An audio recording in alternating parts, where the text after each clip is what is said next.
మంత్రి బొత్స సత్యనారాయణకు డబ్బులిచ్చినా బదిలీలు కాలేదంటూ ఉపాధ్యాయులు లబోదిబోమంటున్నారు. సిఫార్సు బదిలీలను నిలిపివేస్తూ పాఠశాల విద్యాశాఖ ఆదేశాలివ్వడంతో ఉపాధ్యాయులు దిక్కుతోచని స్థితిలో పడ్డారు. దీనిపై లోతుగా విచారణ జరిపితే మరిన్ని అక్రమాలు వెలుగు చూసే అవకాశం ఉంది. ఎన్నికల ముందు కోట్ల రూపాయలు దండుకుని మంత్రి బొత్స సత్యనారాయణ కొందరు అధికారులు చేసిన ప్రభుత్వ ఉపాధ్యాయుల అక్రమ బదిలీలకు ప్రభుత్వం అడ్డుకట్ట వేసింది.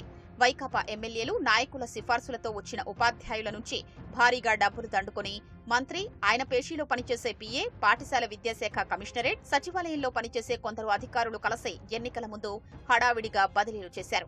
వీటిపై అప్పట్లో అనేక ఆరోపణలు వచ్చాయి. బదిలీల ప్రక్రియ నిర్వహించేందుకు పాఠశాల విద్యాశాఖలోని కీలక అధికారి సహకారం అందించారు. విద్యా సంవత్సరం మధ్యలో బదిలీలు చేయడంతో ఆ సంవత్సరం ముగింపు రోజున పాత పాఠశాలలో రిలీవ్ అయ్యి కొత్త బడుల్లో చేరాలని మొదట ఆదేశాలిచ్చారు. ఈలోపు ఎన్నికల కోడ్ రావడంతో కోడ్ ముగిసిన తర్వాత కొత్త పాఠశాలల్లో చేరాలని పాఠశాల విద్యాశాఖ ఆదేశాలు ఇచ్చింది. ఎన్నికల కోడ్ గురువారంతో ముగియడంతో ఉపాధ్యాయులు కొత్త బడుల్లో చేరే అంశం వెలుగులోకొచ్చింది. ఈ బదిలీల్లో భారీగా అక్రమాలు జరిగాయనే ఆరోపణలు ఉన్నందున వీటిని తాత్కాలికంగా నిలిపేస్తూ ప్రభుత్వం ఆదేశాలు ఇచ్చింది.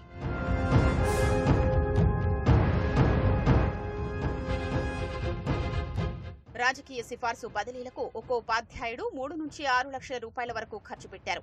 వివిధ కారణాలతో పట్టణాలు, నగరాలకు సమీపంలోకి వచ్చేందుకు ఈ బదిలీని ఆశ్రయించారు. మంత్రి, ఆయన పేషీలోని పీఏ, కొందరు అధికారులు కలిసి దాదాపు 50 కోట్లు ఈ బదిలీలో దండుకున్నట్లు ఆరోపణలు ఉన్నాయి. బదిలీలు నిలిచిపోవడంతో డబ్బులు పోయాయి. బదిలీలు ఆగిపోయాయని బాధిత ఉపాధ్యాయులు ఆందోళన చెందుతున్నారు. రాష్ట్ర వ్యాప్తంగా దాదాపు 2000 మంది వరకు ఉపాధ్యాయులు బదిలీల కోసం డబ్బును చెల్లించినట్లు ప్రచారం సాగుతోంది. ఇందులో 1400 మందికి మాత్రమే బదిలీలు చేశారు. వీరిలోనూ కొందరికి పోస్టులు లేకుండా పోయాయి. డబ్బులు ఇచ్చినా బదిలీలు కాని కొందరు ఉపాధ్యాయులు ఇవాళ విజయవాడలో ఆందోళన చేసేందుకు సిద్ధమయ్యారు.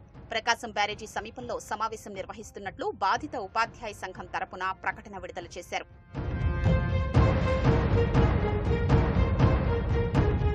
బదిలీలకు ప్రతిసారి కొత్త విధానాన్ని తీసుకురావడం మంత్రి, ఆయన పేషీకి తెలిసినట్లు మరెవ్వరికీ తెలియకపోవచ్చు.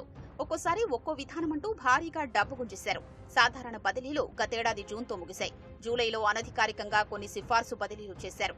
వీటికి భారీగా డబ్బులు వసూలు చేసినట్లు ఆరోపణలు ఉన్నాయి. అయినా దాహం తీరని ప్రజాప్రతినిధి మరో విధానాన్ని తెరపైకి తెచ్చారు. ఈసారి ఉపాధ్యాయునులకే బదిలీలంటూ సిఫార్సులకు అనుమతించారు. ఈ సమయంలోనూ మరోసారి డబ్బులు నొక్కేశారు. ఈ సమయంలో 600 వరకు బదిలీలు చేశారు. మంత్రి, ఆయన పీఏ, కొందరు అధికారులు, వైకాపా నేతలు ఈ బదిలీలతో భారీగా లబ్ధి పొందగా డబ్బులిచ్చిన ఉపాధ్యాయులు బాధితులుగా మిగిలారు. డబ్బులు పోయాయి, బదిలీలు కాలేదని ఆవేదన చెందుతున్నారు. డబ్బులు వెనక్కిప్పించాలని కోరుతున్నారు.